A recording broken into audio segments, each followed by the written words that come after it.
ಶ್ರೀ ಗುರು ರಾಘವೇಂದ್ರ ಸ್ವಾಮಿ ಜ್ಯೋತಿಷ್ಯ. ಮಂತ್ರಾಲಯದಲ್ಲಿ ತಮ್ಮ ತಪೋಶಕ್ತಿಯಿಂದ ವಾಕ್ಯ ಸಿದ್ಧಿ ಮಂತ್ರಸಿದ್ಧಿ ಪಡೆದಿರುವ ಪಂಡಿತ್ ಶ್ರೀ ಅಪ್ಪಟಾಚಾರ್ಯರು, ತಾಂತ್ರಿಕ ಜ್ಯೋತಿಷ್ಯರು, ಶ್ರೀ ಸಾಯಿಬಾಬಾ ಹಾಗೂ ರಾಘವೇಂದ್ರ ಸ್ವಾಮಿಯ ಆರಾಧಕರು. ನಿಮ್ಮ ಸಮಸ್ಯೆಗಳ ಪರಿಹಾರಕ್ಕೆ ಇಲ್ಲಿದೆ ದಿವ್ಯ ಮಾರ್ಗ. ಡಿವೋರ್ಸ್ ಪ್ರಾಬ್ಲಮ್, ಅನಾರೋಗ್ಯ, ಪ್ರೇಮ ವಿಚಾರ, ಸಂತಾನ, ಸಾಲಬಾಧೆ, ಕೋರ್ಟ್ ಕೇಸ್, ವ್ಯಾಪಾರ, ಮಾಟ ಮಂತ್ರ ತಡೆ, ಶತ್ರುಕಾಟ, ಕೌಟುಂಬಿಕ ಕಲಹ, ಇನ್ನೂ ನಿಮ್ಮ ನಿಗೂಢ ಗುಪ್ತ ಸಮಸ್ಯೆಗಳಿಗೆ ಶ್ರೀ ರಾಘವೇಂದ್ರ ಸ್ವಾಮಿಯ ಮೂಲ ಬೃಂದಾವನ ರಹಸ್ಯ ಬಲಿಷ್ಠ ಪೂಜಾ ಶಕ್ತಿಯಿಂದ ಕೆಲವೇ ದಿನಗಳಲ್ಲಿ ಶಾಶ್ವತ ಪರಿಹಾರ ಶತಸಿದ್ಧ. ವಿಶೇಷ ಸೂಚನೆ: ಅಲ್ಲಿ ಇಲ್ಲಿ ಕೇಳಿ ಎಲ್ಲೂ ಪರಿಹಾರವಾಗದ ನಿಮ್ಮ ಸರ್ವ ಸಮಸ್ಯೆಗಳಿಗೆ ಇಲ್ಲಿದೆ ದಿವ್ಯ ಮಾರ್ಗ. ನಂಬಿಕೆಟ್ಟವರಿಲ್ಲವೋ ಈ ರಾಯರ. ನೀವು ಬಯಸುವ ನೆಮ್ಮದಿಯ ಜೀವನಕ್ಕಾಗಿ ಒಮ್ಮೆ ಸಂಪರ್ಕಿಸಿ. ಶ್ರೀ ಗುರು ರಾಘವೇಂದ್ರ ಸ್ವಾಮಿ ಜ್ಯೋತಿಷ್ಯ, ಪಂಡಿತ್ ಶ್ರೀ ಅಪ್ಪಟಾಚಾರ್ಯರು. ಫೋನಿನ ಮೂಲಕ ಪರಿಹಾರ. ಮೊಬೈಲ್ ಸಂಖ್ಯೆ 9008111181. ಓಂ ಶ್ರೀ ಗುರು ರಾಘವೇಂದ್ರಾಯ ನಮಃ. ಎಲ್ರಿಗೂ ನಮಸ್ಕಾರ. ಶ್ರೀ ರಾಘವೇಂದ್ರ ಕಾರುಣ್ಯ ಚಾನಲ್ಗೆ ಸ್ವಾಗತ. ಇವತ್ತಿನ ವಿಡಿಯೋನಲ್ಲಿ ಶುಕ್ರವಾರ ಬಂದಿರುವಂತಹ ಏಕಾದಶಿಯ ಆಚರಣೆಯ ಬಗ್ಗೆ ಸಂಪೂರ್ಣವಾದಂತಹ ಮಾಹಿತಿಯನ್ನು ಕೊಡ್ತೀನಿ. ಇದು ಜುಲೈ ಮಾಸದ ಮೊದಲನೆಯ ಏಕಾದಶಿ. ಶುಕ್ರವಾರ ನಿಮಗೆ ಏಕಾದಶಿ ಆಚರಣೆ ಬರುತ್ತೆ, ಗುರುವಾರ ದಶಮಿ ಆಚರಣೆ ಬರುತ್ತೆ, ಶನಿವಾರ ದ್ವಾದಶಿ ಆಚರಣೆ ಬರುತ್ತೆ. ಶುಭವಾದಂತಹ ಏಕಾದಶಿ ಆಚರಣೆ ಮಾಡಿದ್ರೆ ಒಳ್ಳೆಯ ಶುಭ ಫಲಗಳು ಇರುತ್ತೆ. ನೋಡಿ, ಈ ಏಕಾದಶಿಯನ್ನು ಯಾರೆಲ್ಲ ಆಚರಣೆ ಮಾಡ್ತೀರಾ, ಗುರುವಾರ ದಶಮಿಯ ದಿವಸ ಸಾಯಂಕಾಲ 5:15ರಿಂದ 5:30 ಒಳಗೆ ಸಂಕಲ್ಪ ಮಾಡ್ಕೊಳ್ಳಿ. ಅವತ್ತಿನ ದಿವಸ ಬಲಗೈಯಲ್ಲಿ ಸ್ವಲ್ಪ ಅಕ್ಷತೆ ಮತ್ತು ತುಳಸಿಯನ್ನು ಹಿಡಿದು 3 ದಿವಸಗಳ ಕಾಲದ ಈ ಏಕಾದಶಿಯನ್ನು ಆಚರಣೆ ಮಾಡ್ತೀನಿ ಅಂತ ಹೇಳಿ ಸಂಕಲ್ಪವನ್ನು ಮಾಡ್ಕೊಳ್ಳೋ ಅಂತಹದ್ದು. ಅಲ್ಲಿಂದ ನಿಮ್ಮ ಏಕಾದಶಿಯ ವ್ರತ ಆಚರಣೆ ಪ್ರಾರಂಭವಾಗುತ್ತೆ. ಅವತ್ತಿನ ದಿವಸ ಅಂದರೆ ಗುರುವಾರ ರಾತ್ರಿ ಸಿಹಿ ಅವಲಕ್ಕಿ ಅಥವಾ ಈರುಳ್ಳಿ ಬೆಳ್ಳುಳ್ಳಿ ಬಳಸದೆ ಉಪ್ಪಿಟ್ಟನ್ನು ಮಾಡಿಕೊಂಡು ತಿಂದು ಚಾಪೆ ಮೇಲೆ ಮಲ್ಕೋಬೇಕಾಗತ್ತೆ. ಅವತ್ತಿನಿಂದ ನಿಮ್ಮ ವ್ರತ ಪ್ರಾರಂಭವಾಗಿರುತ್ತೆ. ಇನ್ನು ಏಕಾದಶಿ ದಿವಸ ಅಂತಂದರೆ ಶುಕ್ರವಾರ, ಅವತ್ತಿನ ದಿವಸ ನಿಮ್ಮ ಪೂಜೆಗೆ ಶುಭ ಸಮಯ 5:15 ಬೆಳಗ್ಗಿನ ಜಾವ 5:55 ತನಕ ಕೂಡ ಶುಭ ಇದೆ. ಈ ಸಮಯದಲ್ಲಿ ದೀಪವನ್ನು ಹಚ್ಕೊಳ್ಳಿ. ಅವತ್ತಿನ ದಿವಸ ನೋಡಿ, ನೀವು ಕೇವಲ ರಾಯರಿಗೆ ಪೂಜೆ ಸಲ್ಲಿಸಿದ್ರೆ ಮಾತ್ರ ಏಕಾದಶಿಯ ಪೂಜೆ ಪುನಸ್ಕಾರಗಳನ್ನು ನಡೆಸಿದ ಹಾಗೆ ಆಗೋದಿಲ್ಲ, ಸಂಪೂರ್ಣವಾದಂತಹ ಫಲಗಳು ಕೂಡ ಸಿಗೋದಿಲ್ಲ. ಮೊದಲ ಪೂಜೆ ಶ್ರೀಮನ್ ಮಹಾವಿಷ್ಣುವಿಗೆ ನೀವು ಸಲ್ಲಿಸಲೇಬೇಕು. ಶ್ರೀ ವಿಷ್ಣುವಿನ ಪೂಜೆ ಮಾಡದೆ ಕೇವಲ ರಾಯರನ್ನು ಮಾತ್ರ ಪೂಜೆ ಮಾಡಿ ರಾಯರ ಹೆಸರಿನಲ್ಲಿ ಉಪವಾಸವನ್ನು ಮಾಡಿದ್ರೆ ಪೂರ್ಣ ಫಲಗಳು ದೊರೆಯೋದಿಲ್ಲ.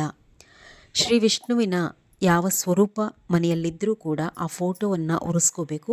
ಮೊದಲು ಆ ಫೋಟೋಗೆ ಗಂಧ, ಅರಿಶಿನ, ಕುಂಕುಮ, ಗೆಜ್ಜೆ ವಸ್ತ್ರ, ತಪ್ಪದೇ ಸ್ವಲ್ಪ ತುಳಸಿಯನ್ನು ಏರಿಸಿ.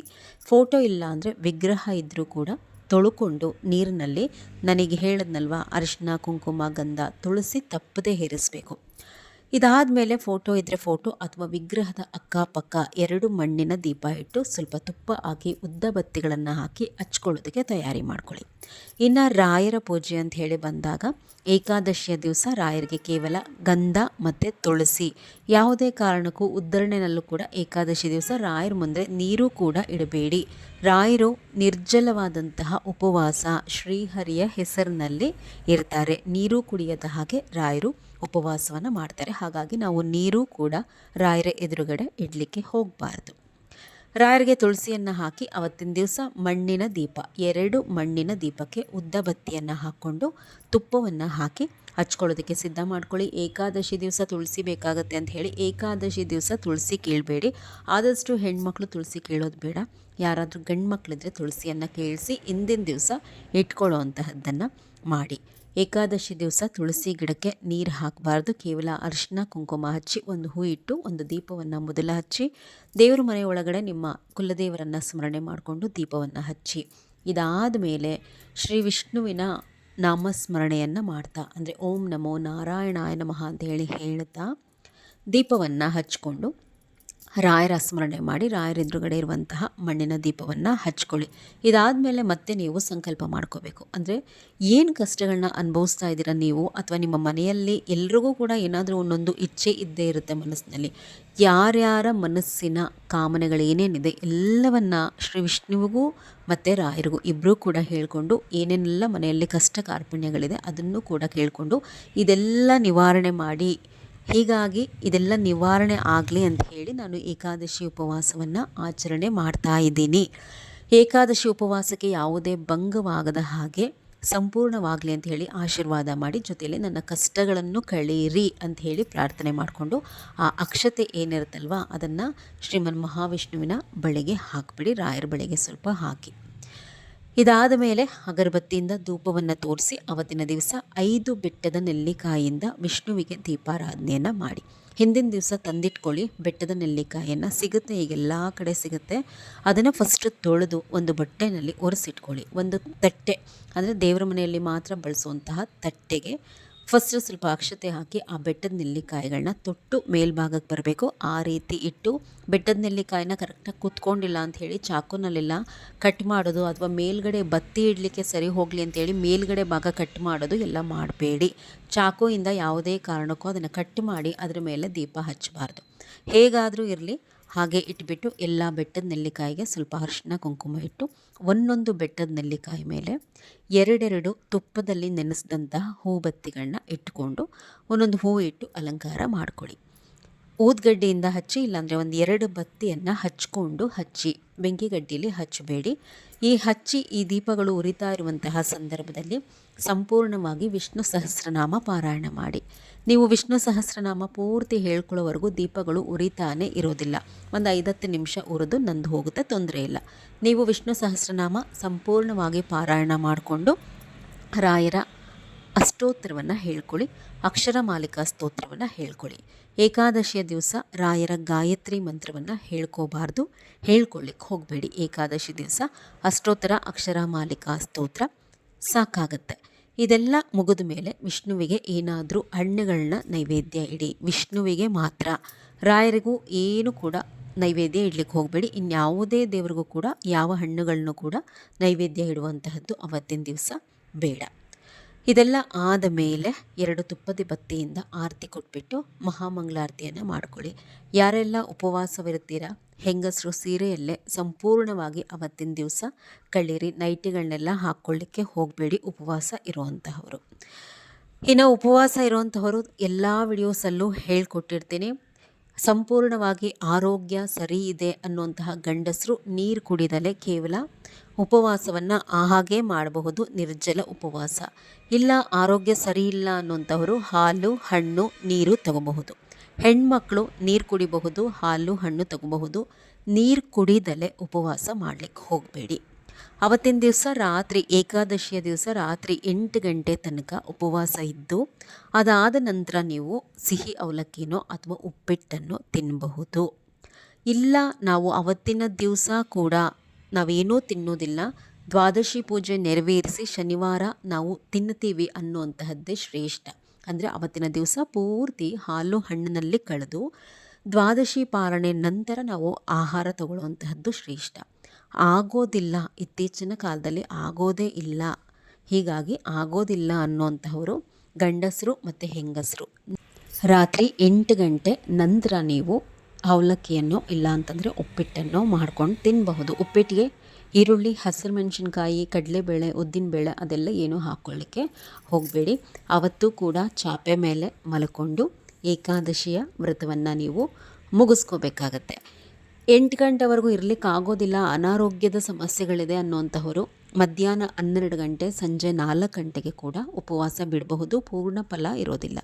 ಯಾವಾಗಲೇ ಉಪವಾಸ ಬಿಟ್ಟು ಆಹಾರ ಸ್ವೀಕಾರ ಮಾಡೋದಕ್ಕಿಂತ ಮೊದಲು ತುಳಸಿ ನೀರನ್ನು ಕುಡೀರಿ. ಅಂದರೆ ರಾಯರ ಎದುರುಗಡೆ 1 ಗ್ಲಾಸ್ ನೀರಿಗೆ 1 ಎಲೆ ತುಳಸಿ ಹಾಕಿಬಿಟ್ಟು ಉಪವಾಸ ಬಿಡೋದಕ್ಕಿಂತ ಮೊದಲು 2 ಅಗರಬತ್ತಿ ಹಚ್ಚಿ ರಾಯರಿಗೆ ಹೇಳ್ಕೋಬೇಕು, ನಾನು ಈ ರೀತಿ ಉಪವಾಸವನ್ನು ಬಿಡ್ತಾ ಇದ್ದೀನಿ ಅಂತ ಹೇಳಿ. ಮೊದಲು ಆ ನೀರನ್ನು ಕುಡಿದು ಅದಾದ ಮೇಲೆ ನೀವು ಆಹಾರವನ್ನು ಸ್ವೀಕಾರ ಮಾಡ್ಕೋಬಹುದು.